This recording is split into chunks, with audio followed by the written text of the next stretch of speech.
En février 2013, le mouvement ATD Quart Monde a organisé au Burkina Faso un séminaire international sur l'éducation pour tous dans le cadre de l'évaluation des objectifs du millénaire pour le développement. Comme d'autres personnes ayant l'expérience de la grande pauvreté et venues de plusieurs pays africains, Fatimata Kafando a partagé son expérience et souligné à quelles conditions les plus pauvres peuvent être partenaires d'une éducation réellement pour tous. Une bonne éducation, c'est aussi quand l'enfant peut venir en aide à sa famille. Parfois, c'est difficile d'honorer les cotisations et les enfants sont renvoyés. Si ton ventre est vide, ce sont tes yeux seuls qui voient. Tu ne peux pas entendre.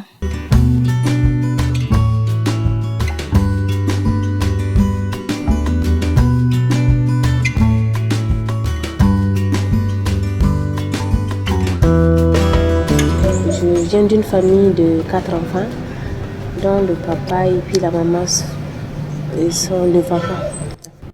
Et mon papa, je ne vais pas dire que sa profession était la mendicité, mais il mendiait.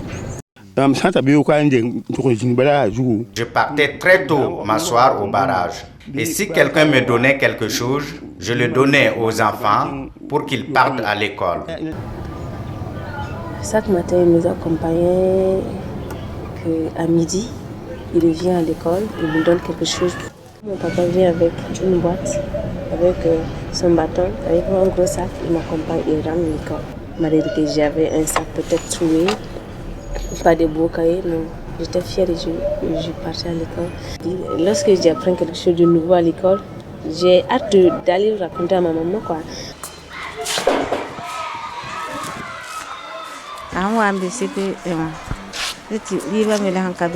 Quand ils étaient au CP1, c'était difficile de trouver à manger. Quand je n'avais pas d'argent à leur donner, je prenais le mil rouge et je leur donnais. Et quand ils rentraient de l'école, je les encourageais à tenir bon. Je ramassais des cailloux et avec ces petits cailloux, je leur apprenais à compter jusqu'à 10, jusqu'à 100 et même du français. Et je leur apprenais comment répondre à telle ou telle question à l'école. Souvent même, c'était pas possible de manger. N'en parlons pas. Petit déjeuner, c'est quoi petit déjeuner? Non, on ne connaissait pas ça. Si tu pars à l'école avec ça, qu'est-ce que ça veut dire? Déjà, même ton ventre en train de tourner, et les oreilles bouchées, c'est seulement tes yeux qui voient.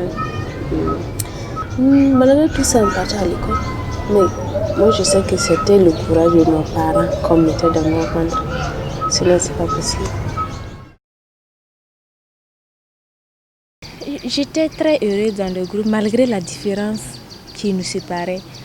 Souvent, je suis très mal habillée, mais franchement, on ne regarde pas ça. Ce qui est dans ton corps qu'on regarde.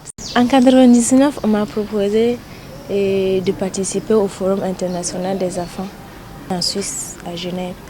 Sans la famille, on ne peut pas vivre, on ne peut pas grandir. L'amitié permet d'être heureux, même si tu es pauvre, même si tu n'as pas assez à manger.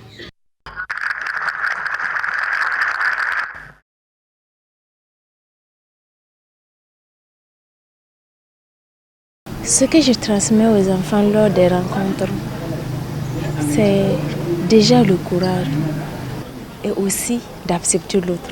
Dans le groupe, il y a des enfants qui sont timides ou qui se sentent isolés. Je m'approche d'eux, je deviens leur ami et je les ramène dans le groupe pour qu'ils participent et pour qu'ils se fassent des amis entre eux dans le groupe.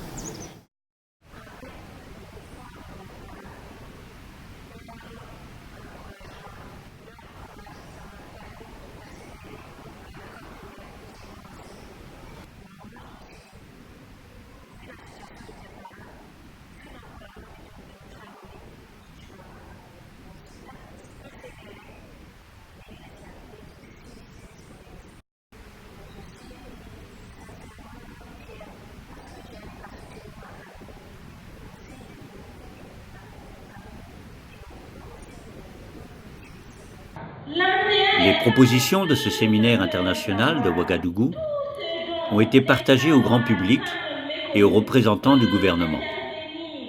3 participants de ce séminaire ont porté ces recommandations lors d'un séminaire organisé par ATD Quart Monde à l'ONU, à New York, pour partager des pistes d'action après 2015 pour un développement durable qui n'oublie personne.